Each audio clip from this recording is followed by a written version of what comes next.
आज तो मज़ा भी लग रहा होगा, आनंद, क्योंकि चैप्टर कंप्लीट भी हो जाना है आज। जो कन्यादान हमारा चैप्टर चल रहा था इससे पहले की 2 क्लास में, एक में मैंने आपको संदर्भ प्रसंग, काव्यगत सौंदर्य और व्याख्या बताई थी, दूसरे में क्वेश्चन आंसर बताए थे। और आज जो हमें लेना है, बताना है, वो क्या है, क्वेश्चन आंसर।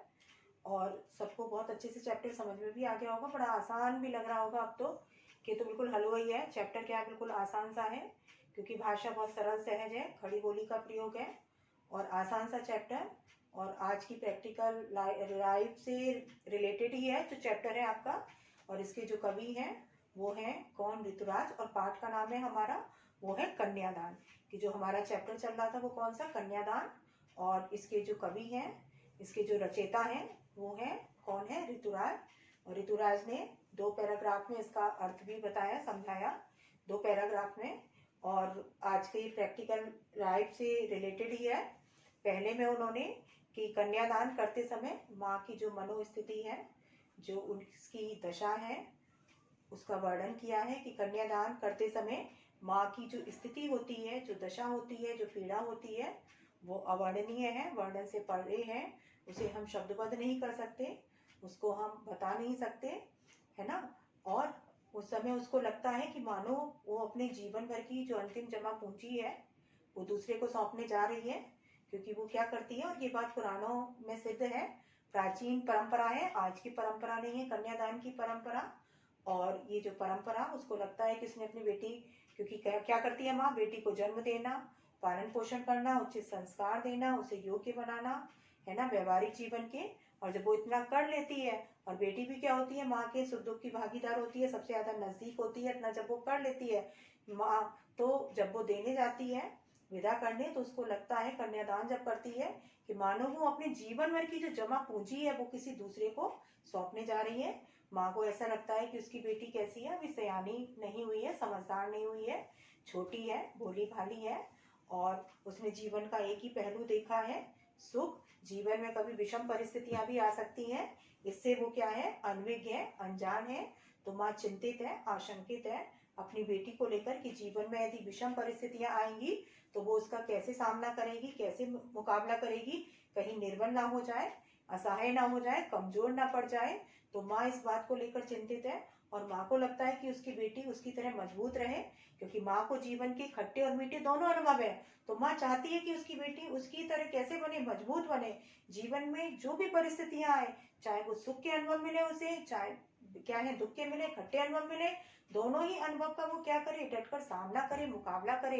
यदि सुख है, सुख को अपना ले, विषम परिस्थितियां हैं, उससे हार ना माने, बल्कि क्या करे, उसका डटकर सामना करे। तो माँ आशंकित भी है, चिंतित भी है। तो अब क्या है कि वाटिका थी वह धुंधले प्रकाश की, कुछ तुकों लयबद्ध पंक्तियों की।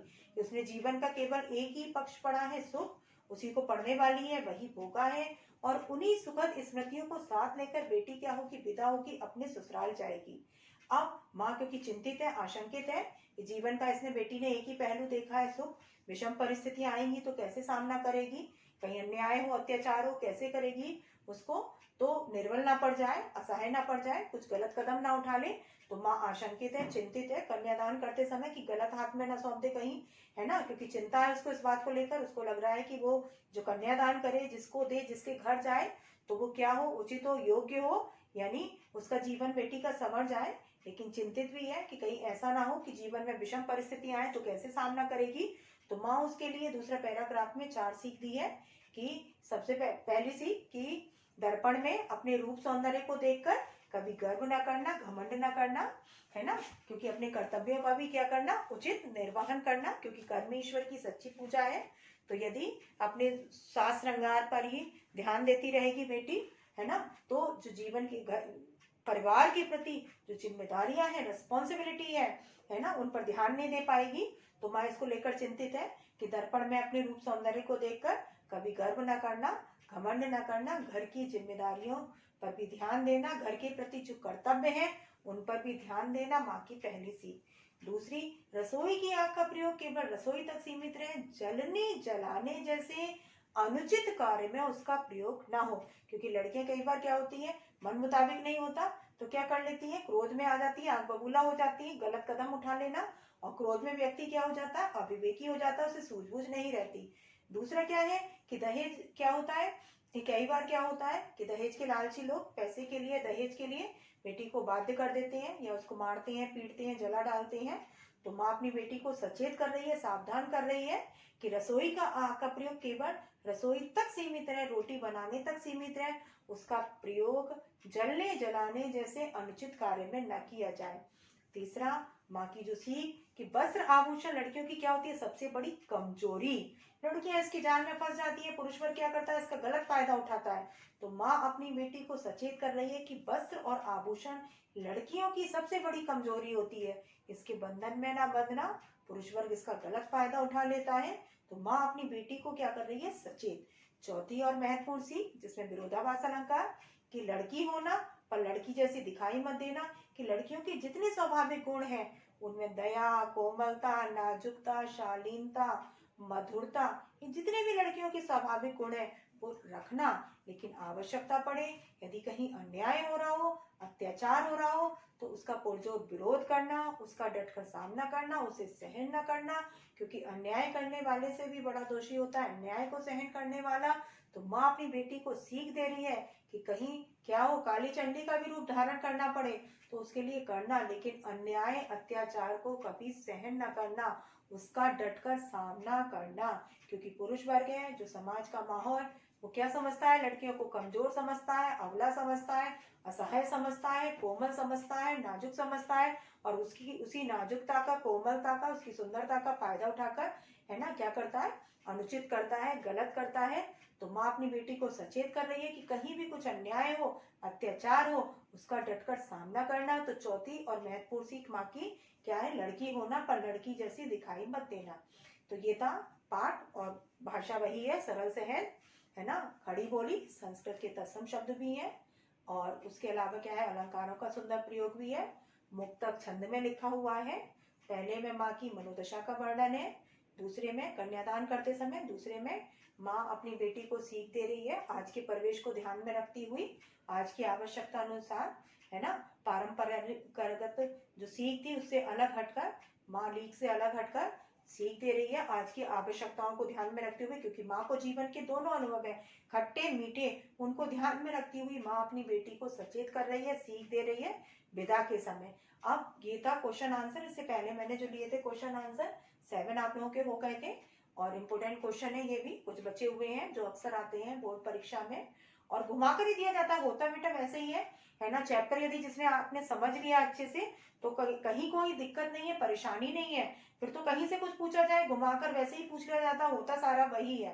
2 पैराग्राफ में जो आपने पढ़ा सारा वही कुछ है, वही आपको क्वेश्चन के आंसर में देना भी है, केवल अपनी सूझ से, विवेक से, क्योंकि 2 नंबर का आना है तो आपको टू द पॉइंट ही लिखना है। उसमें बहुत ज्यादा बड़ा लिख देंगे तो एग्जामिनर आपको 2 से 3 नहीं दे देगा, देना उसको उतना ही है, लेकिन आपको टू द पॉइंट सही लिखना है, शैली आपकी सही हो, साहित्यिक शब्दों का प्रयोग होना चाहिए है ना, और समझकर आप अपनी भाषा में लिखने की कोशिश करेंगे तो उतना ही आपके लिए आसान हो जाएगा चैप्टर। क्योंकि यदि आप रटेंगे, किताबी भाषा का प्रयोग करेंगे तो वो आपके लिए क्या हो जाएगा, क्लिष्ट हो जाएगा, कठिन हो जाएगा, उसको समझना भी और लिखना भी।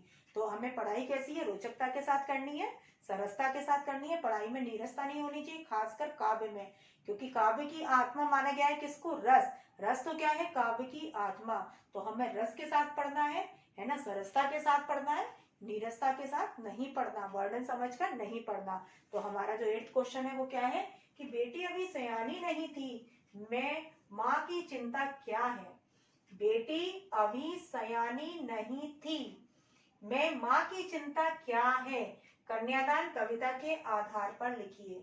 कि बेटी अभी सयानी नहीं थी, माँ की चिंता, माँ को लगता है कि उसकी बेटी अभी सयानी नहीं हुई है, समझदार नहीं हुई है, क्योंकि मैंने बताया था हर माँ को अपनी बेटी कैसी लगती है, छोटी लगती है, चाहे एज बढ़ जाए, बूढ़ी भी माँ हो जाए, बेटी बड़ी हो जाए, लेकिन माँ फिर भी क्या समझती है, उसकी बेटी अभी क्या है, भोली वाली है, सीधी सादी है।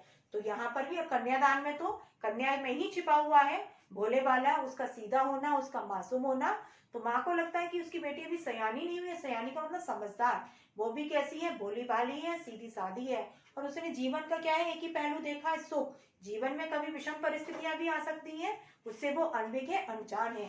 तो यहाँ पर क्या है कि बेटी अभी सयानी नहीं से मतलब क्या है, बेटी भोली भाली होना, सीधी सादी होना, समझदार ना होना, परिपक्व ना होना, है ना, अभी उसका बड़ा ना होना, उसका परिपक्व ना होना, बुद्धि का अपरिपक्व होना। तो ये है इसका मतलब कि बेटी अभी सयानी ना होना मीन समझदार ना होना, उसकी बुद्धि अपरिपक्व होना। तो इससे मतलब है। अब आगे, कन्यादान कविता में माँ ने बेटी को किस प्रकार सावधान किया है, किस प्रकार। इसमें बेटा चारों तरह की आपको आ जाएंगी बेटा सीख आ जाएंगी। पहली कि क्या है, दर्पण में अपने रूप सौंदर्य को देखकर कभी गर्व न करना, कभी घमंड न करना। रसोई की आग का प्रयोग केवल रसोई तक सीमित रहे, जलने जलाने जैसे अनुचित कार्य में न किया जाए। तीसरा, वस्त्र और आभूषण लड़कियों की सबसे बड़ी कमजोरी होती है, लड़कियां अक्सर इनके जाल में फंस जाती हैं। माँ सचेत कर रही है कि इनके जाल में ना फंसना। चौथी क्या है, लड़की होना गुण रखना, लेकिन अन्याय अत्याचार को सहन भी ना करना। तो ये है, इसमें चारों पॉइंट आ जाएंगे आपकी, चारों सीख जो माँ ने दी है विदा के समय अपनी बेटी को, आज के परिवेश को ध्यान में रखते हुए, आज की आवश्यकताओं को ध्यान में रखते हुए। नेक्स्ट है, कन्यादान कविता में माँ ने वस्त्र और आभूषण को शाब्दिक भ्रम और बंधन क्यों कहा है। कन्यादान कविता में माँ ने वस्त्र और आभूषण को शाब्दिक भ्रम और बंधन क्यों कहा है, क्योंकि माँ को जीवन के दोनों अनुभव, माँ देख रही है प्रैक्टिकल लाइफ में क्या हो रहा है, जीवन में क्या चल रहा है। और वस्त्र आभूषण क्या होती है, लड़कियों की सबसे बड़ी कमजोरी, जिसका फायदा उठाता है पुरुष वर्ग, है ना, और उसकी जाल में बांध देता है और घर से बाहर अनुचित कार्य का करना। तो इसलिए माँ ने बेटी को क्या बताया है, वस्त्र आभूषण लड़कियों को क्या है, शाब्दिक बंधन भ्रम लड़कियों की कमजोरी होती है, लड़कियां इनके जाल में फंस जाती हैं, इनके बंधन में फंस जाती हैं। पुरुष वर्ग क्या कर रहा है वो उस पर ध्यान नहीं दे पाती। तो इसलिए माँ अपनी बेटी को क्या कर रही है, सचेत, क्योंकि वो बता रही है कि ये क्या है, स्त्री जीवन की सबसे बड़ी कमजोरी। तो तुम कभी इस कमजोरी में ना फंसना, कभी इसके जाल में ना फंसना, कभी इसके बंधन में ना फंसना, क्योंकि लड़कियों की क्या होती है, सबसे बड़ी कमजोरी, सबसे बड़ा वीक पॉइंट। क्लियर है। आगे, कन्यादान कविता में किसे दुख बांचना नहीं आता और क्यों। किसको नहीं आता बांचना, बताना, लड़की को, क्योंकि उसने जीवन में एक ही देखा है, मीठे अनुभव। जीवन में कभी विषम परिस्थितियां भी आ सकती हैं, खट्टे अनुभव भी आ सकते हैं, इससे वो अनभिज्ञ अनजान है, उसे पता ही नहीं, क्योंकि उसने जीवन में भोगा ही नहीं है। तो जब भोगा ही नहीं है तो उसको कैसे बता पाएगी, कैसे बांच पाएगी, है ना, जो उसने महसूस ही नहीं करा, जीवन में कभी देखा ही नहीं। क्योंकि मैंने बताया था ना, माँ बाप की कोशिश रहती है बच्चों को सुख का ही देना, दुखों से क्या है, बच्चों को दूर रखते हैं। तो बेटी ने भी केवल क्या है, अपने मायके में क्या देखा है, परिवार में, घर में क्या देखा है, केवल खुश है, खुशियां, सुख, है ना, जीवन के मीठे अनुभव उसने भोगे हैं, देखे हैं। और जीवन में कभी विषम परिस्थितियां आ सकती हैं, इससे वो अनभिज्ञ अनजान है। और आज भी जो सजोई हुई है कि वो ससुराल जाएगी, उसके मन में यही है कि वो क्या है, केवल उसको वहां सुखी मिलना है। उसको ये पता ही नहीं है कि जीवन में विषम परिस्थितियां भी आ सकती हैं, खट्टे अनुभव भी मिल सकते हैं। तो वो क्या नहीं बांचना आता उसको, यानी दुख, क्योंकि उसने दुख जीवन में कभी भोगा ही नहीं है। तो वो दुख को बांचना नहीं आता। किसको नहीं आता, बेटी को। क्यों, क्योंकि उसने जीवन का एक ही पहलू देखा है, वो क्या है, सुख, और सुख ही सुख भोगा है, उसी को ही उसने महसूस किया है। आगे, कन्यादान कविता में माँ ने बेटी को क्या क्या सीख दी है। कन्यादान कविता में माँ ने बेटी को क्या क्या सीख दी है, 4 सीख दी है। कि पहली सीख क्या दी है, पहली सीख अब तो आप लोगों को रट गई होगी अच्छे से, कि दर्पण में अपने रूप सौंदर्य को देखकर कभी गर्व मत करना, घमंड मत करना, क्योंकि यदि अपने रूप सौंदर्य पर मोहित रहोगी सास श्रृंगार में, तो क्या है, मनोबल भी क्या हो सकता है, कम हो सकता है। और माँ नहीं चाहती उसकी बेटी का मनोबल कम होने पाए, है ना, और वो अपने घर का, परिवार का उचित ढंग से निर्वहन ना कर पाए, कर्तव्य का, अपने कर्तव्य का।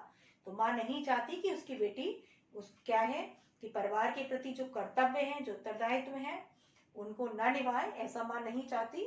और वो ये भी नहीं चाहती कि उसकी बेटी का मनोबल कम होने पाए, फीका पड़ने पाए, तो ये नहीं चाहती है। तो पहला क्या है इसमें, कि माँ ने बेटी को, दूसरी सीख क्या दी है, माँ ने बेटी को कि रसोई की आग का प्रयोग केवल क्या हो, रसोई तक सीमित रहे, जलने जलाने जैसे अनुचित कार्य में उसका प्रयोग ना किया जाए। तीसरी जो सीख दी है वो क्या है, वस्त्र और आभूषण लड़कियों की सबसे बड़ी कमजोरी होती है, इनके जाल में ना फंसना, इनके बंधन में ना फंसना। चौथी और महत्वपूर्ण अंतिम सीख कि लड़की होना, लड़कियों के जितने स्वाभाविक गुण हैं वो सब रखना, लेकिन कभी आवश्यकता पड़े, कहीं अन्याय हो रहा हो, अत्याचार हो रहा हो तो उसको सहन न करना, ये माँ ने अपनी बेटी को चौथी महत्वपूर्ण और अंतिम सीख दी है। क्लियर है। अब नेक्स्ट है, कन्यादान कविता की माँ परंपरागत माँ से कैसे भिन्न है। इंपोर्टेंट क्वेश्चन है कि कन्यादान कविता की माँ परंपरागत माँ से कैसे भिन्न है। परंपरागत माँ से कैसे भिन्न है, क्यों? क्योंकि जो माँ होती है वो अक्सर क्या देती है कि बेटा घर जाना, सब कुछ सहन कर लेना, जो हो रहा हो झुककर, है ना, कुछ बोलना मत, आवाज मत उठाना, जो भी घर में चल रहा हो, जैसा चल रहा हो उसको झुककर सहन कर लेना, नहीं तो क्या होगा, झगड़ा होगा, ये होगा, है ना, कलह होगा, ऐसा मत करना। तो जो होती है माँ वगैरह अक्सर अपनी बेटी को यही सीख देती है, समझाकर भेजती हैं, जैसा चल रहा है वैसा चलने देना, तुम उस पर ध्यान मत देना, जैसा है उसी में तुम भी अपना एडजस्ट कर लेना, जो कुछ हो रहा हो सहन करना, सेवा करना, ये करना वो, है ना, घर में सास ससुर की जैसा चल रहा हो।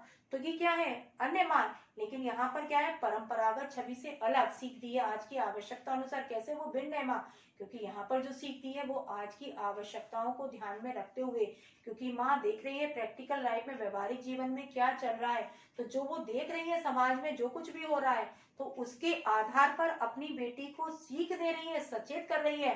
तो इसलिए कन्यादान कविता की जो माँ है वो परंपरागत माँ से भिन्न है। वो परंपरागत सीख नहीं दे रही, पुरानी रूढ़ी बाध्यता की सीख नहीं दे रही, जो पुराने ढर्रे पर चली आ रही है कि बेटी को माँ सीख देती है, उससे अलग हटकर आज की आवश्यकता अनुसार, आज के परिवेश को ध्यान में रखते हुए माँ अपनी बेटी को सीख दे रही है, सचेत कर रही है, सावधान कर रही है कि क्या चल रहा है, वो सब कुछ देख रही है, महसूस कर रही है, क्योंकि उसे जीवन के दोनों अनुभव में खट्टे मीठे क्या चल रहा है सब कुछ उसको पता है। किसको, माँ को। तो जो वो देख रही है, महसूस कर रही है, वही सीख वो किसको दे रही है, अपनी बेटी को, आज की आवश्यकताओं को ध्यान में रखते हुए, आज के माहौल को, आज के परिवेश को देखते हुए वो अपनी बेटी को सचेत कर रही है, सावधान कर रही है। कौन? कन्यादान कविता की माँ। इसलिए वो परंपरागत माँ से भिन्न है। नेक्स्ट क्वेश्चन, कन्यादान कविता में निहित संदेश को स्पष्ट कीजिए। ये आपके लिए टास्क है, जो आज का टास्क रहेगा वो आपका रहेगा।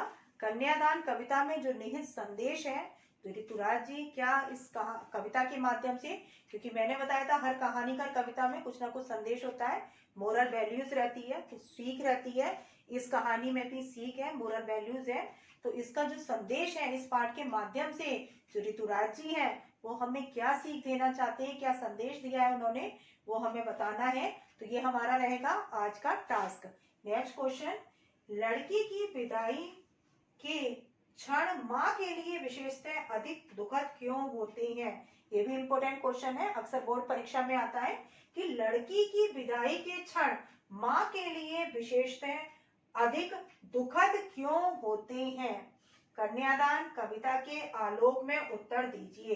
कविता, कन्यादान कविता के आलोक में आपको देना है कि लड़की के विदाई के क्षण विशेषतः माँ के लिए, क्योंकि मैंने आपको जैसे बताया माँ अपनी बेटी को जन्म देती है। अब तो रट गया होगा आपको, कई क्वेश्चन में आंसर मिलते जुलते हैं, केवल बस घुमा दिया जाता है कि बेटी को जन्म देना, उसको पालन पोषण करना। भाई 9 महीने अपने कोख में रखती है, जो जन्म के समय पीड़ा होती है, बच्चे को जन्म देते समय असहनीय होती है वो पीड़ा भी, है ना, उसको भी सहन करना बड़ा कठिन होता है।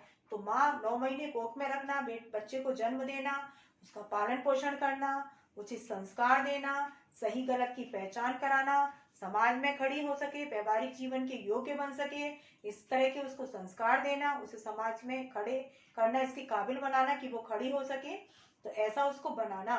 और बेटी भी क्या होती है, माँ की सबसे ज्यादा नजदीक होती है, उसके सुख दुख की भागीदार होती है। ऐसे मैंने बताया था कि वो बेटे से भले ही छिपा ले, लेकिन बेटी से कोई बात नहीं छिपाती, हर बात शेयर करती है। कौन? माँ। उसकी सबसे ज्यादा नजदीक होती है उसकी बेटी, सुख दुख की भागीदार होती है। कौन? बेटी, है ना। तो जब विदा का समय आता है तो लगता है कि मानो क्या है कि वो अपनी जीवन भर की जो जमा पूंजी है, अंतिम पूंजी है, वो किसी दूसरे को सौंपने जा रही है। तो वो क्षण जो होता है उसके लिए सबसे ज्यादा दुखद समय होता है। कन्यादान का जो समय होता है वो क्या होता है, सबसे ज्यादा दुखद क्षण होता है, सबसे ज्यादा पीड़ा का समय होता है। ये तो हो गया बेटा क्वेश्चन। एक क्वेश्चन मैंने आपको दिया था टास्क ग्रुप में इससे पहले वाली क्लास में कि कन्या के साथ दान शब्द जोड़ना कहाँ तक उचित है, कहाँ तक तर्क संगत है। तो इसका क्वेश्चन, यदि हम पुराने उसमें ले, कन्यादान महादान माना जाता था, उस समय का समय था, कन्यादान को हम मानते थे महादान, बड़ा दान, सबसे बड़ा दान। आज के भी संदर्भ में ऐसा नहीं है कन्यादान, लेकिन यदि हम आज के संदर्भ को ध्यान में रखें तो कन्या के साथ दान शब्द लगाना सर्वथा अनुचित है। क्यों? क्योंकि सबसे पहली बात तो दान किया जाता है किसी वस्तु का किया जाता है, जानवर का किया जाता है। कन्या कोई क्या है?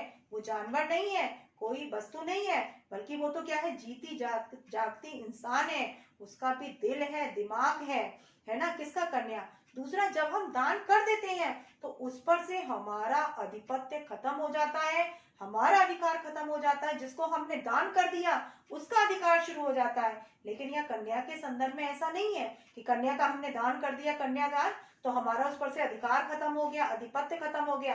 कन्या भी अपने माँ बाप के सुख दुख की भागीदार होती है, माँ बाप भी अपनी कन्या के सुख दुख के भागीदार होते हैं। तो आज के यदि हम संदर्भ में देखें तो ये पूरी तरह से गलत है। आपने देखा होगा कुछ परिवारों में लड़के ही होती हैं तो शादी के बाद भी क्या अपने माँ बाप की सेवा करती हैं, देखभाल करती हैं। तो यदि हम आज के संदर्भ में देखें तो ये सर्वथा अनुचित है कन्या के साथ दान शब्द जोड़ना। क्योंकि आपने एक रीढ़ की हड्डी चैप्टर पढ़ा होगा लास्ट ईयर, जिसमें क्या था? शंकर जैसे लड़के, उमा जैसी लड़कियां। तो वहां क्या था? उमा का देखने आ रहे थे, उसको बैठा दिया जा रहा था जैसे कोई क्या है सामान है, उसकी बोली लगाई जा रही हो, है ना? तो ये क्या है कि कोई सामान नहीं है, ना कोई जानवर है। कौन? लड़की निरी जानवर नहीं है कि सब कुछ सहन कर ले। और आज के तो संदर्भ में लड़के लड़की को समान ही अधिकार है, दोनों को, लड़के को भी लड़कियों को, है ना? हर घर में मैंने बताया भी था कि कुछ परिवार तो ऐसे हैं जहाँ लड़कों से भी ज्यादा लड़कियों को सम्मान मिलता है। तो लड़की कोई जानवर नहीं है, कोई वस्तु नहीं है, जीती जागती इंसान है, उसका भी दिल है, दिमाग है, सोचने की शक्ति है। तो यदि हम आज के संदर्भ में, पुराने संदर्भ में था कन्यादान महादान ठीक है, और यदि हम मानते हैं सम्मान की दृष्टि से देखते हैं तो महादान ठीक है। लेकिन यदि हम वैसे देखें तो यदि हम किसका दान कर देते हैं तो कन्या, सबसे पहले तो कि जो दान किया जाता है वस्तु का, जानवर का किया जाता है, किसी जीते जागते इंसान का नहीं किया जाता। दूसरा क्या है कि जब हम दान कर देते हैं तो दान देने, जिसका हमने दान किया उस पर से अधिकार, हमारा अधिपत्य खत्म हो जाता है, और जिसको हमने दान दिया उसका अधिकार शुरू हो जाता है। लेकिन कन्या के संदर्भ में ऐसा नहीं है। यदि हम दान दे देते हैं तो ऐसा नहीं है कि वो हमारे सुख दुख की भागीदार नहीं है, या हम उसके सुख दुख के भागीदार नहीं है। सुख होता है तो हम उसके उसमें खड़े होते हैं, दुख होता है तो भी। यदि हमारे यहाँ भी दुख होता है तो लड़की खड़ी होती है, सुख होता है तो भी। तो हम इस आधार पर कह सकते हैं कि आज के संदर्भ में यदि देखें, और आज के संदर्भ में कुछ परिवार ऐसे हैं लड़के हैं ही नहीं, लड़के ही हैं, या लड़के अपने माँ बाप का ध्यान नहीं दे रहे, तो वहां लड़कियां ही अपने माँ बाप की सेवा कर रही हैं, हर तरीके से ध्यान दे रही हैं, देखभाल कर रही हैं। तो यदि हम आज के संदर्भ में देखें तो कन्या के साथ दान शब्द जोड़ना सर्वथा अनुचित है, सर्वथा गलत है। ये मैंने लास्ट ईयर आपको, लास्ट वीडियो में आपको टास्क दिया था, और ये इंपोर्टेंट क्वेश्चन भी है, अक्सर भी आता है, ये भी आता है, ये भी आ जाता है कि कन्यादान कविता की माँ परंपरागत माँ से कैसे भिन्न है। जैसे कि आज की आवश्यकता अनुसार सीख दी है, या लड़की की विदाई के क्षण माँ के लिए विशेषतः अधिक दुखद क्यों होते हैं, कन्यादान कविता के आलोक में उत्तर दीजिए। ये इंपोर्टेंट क्वेश्चन है। कन्यादान कविता में निहित संदेश, ये भी अक्सर आ जाता है एग्जाम में। जो सीख है वो भी पूछ ली जाती है। और जो क्वेश्चन था कौन सी कुरीतियां इसके माध्यम से उजागर की हैं कवि ने कन्यादान कविता के माध्यम से, कि लड़कियों को समान अधिकार न मिलना, उनको पैर की जूती मारना, और उनको वस्त्र आभूषण का लालच देना, और उनको दहेज जैसी जो है कुप्रथा, बीमारी, बुराई, उसके लिए उन्हें यातना देना, मारना पीटना, अन्याय करना, अत्याचार करना, उन्हें बाध्य करना, विवश करना मरने पर, या उनको मार डालना। तो ये सारी है इसमें कुरीतियां, जिसको उजागर किया है कवि किसने, क्योंकि मैंने बताया था प्रैक्टिकल लाइफ से रिलेटेड है, यथार्थ चित्रण किया है उन्होंने वास्तविक जीवन का कि क्या है समाज में, तो उसका ही वर्णन किया है किसने, ऋतुराज ने। और उनकी कविता संग्रह में ज्यादातर ऐसे ही वर्णन है जो यथार्थवादिता से संबंधित है, जीवन की वास्तविकता को ध्यान में रखते हुए कि क्या है। तो ये है चैप्टर, और सबको बेटा समझ में भी आया होगा। और बेटा इसको प्रैक्टिस करो क्वेश्चंस को, और चैप्टर आसान ही है ना। अब ये आपका आज खत्म ही हो गया चैप्टर। अब तब तक के लिए बाय, नेक्स्ट चैप्टर जब शुरू करेंगे तब तक के लिए बेटा टेक केयर, ध्यान रखना, और बाय बेटा। 1 बेटा एक क्वेश्चन और जो आपका टास्क का कमेंट सेक्शन में डालने के लिए, कमेंट बॉक्स में डालने के लिए, जैसा कि मैं हर बार देती हूँ, एक इससे एंटरटेनमेंट भी हो जाता है, और थोड़ा सा आप लोग भी सोचने पर बाध्य हो जाते हैं, विवश हो जाते हैं कि इसके अंतर्गत हम क्या लिख सकते हैं, क्योंकि प्रैक्टिकल लाइफ से संबंधित है पार्ट। इसमें है कि एक बच्चा पैदा होने से लेकर उसके बड़े होने तक, है ना। माँ बाप को क्या चिंता रहती है, माँ को क्या क्या चिंता रहती है अपने बच्चे को लेकर, यानी उसके पैदा होने से लेकर, है ना, उसके बड़े होने तक, पैदा होने से लेकर कब तक, उसके बड़े होने तक माँ को क्या चिंता रहती है, माँ बाप को अपने बच्चे को लेकर। ये आपको कमेंट सेक्शन में डालना है, बॉक्स में डालना है। और ये तो आपके लिए ये बेटा, क्योंकि आप लोग देखते होगे माँ बाप को क्या चिंता है आपको लेकर, है ना, पढ़ाई को लेकर होती है, इसको लेकर होती है, बच्चा बन जाए, सारी बातें हैं। तो आपको अपने हिसाब से सोचकर लिखना है, देखकर कि क्या है, और प्रैक्टिकल लाइफ से रिलेटेड कि माँ बाप क्या चिंता कर रहे हैं आपकी, जब से आपने जन्म लिया है, आप जैसे जैसे बड़े हो रहे हो, क्या क्या किस किस बात को लेकर माँ चिंतित रहती है, पिता चिंतित रहते हैं। तो ये आपको सोचकर और देखकर, है ना, और वही आपको लिखना है और डालना है किसमें, कमेंट सेक्शन में। क्लियर है। इसके साथ बेटा बाय, टेक केयर, सब अपना ध्यान रखना।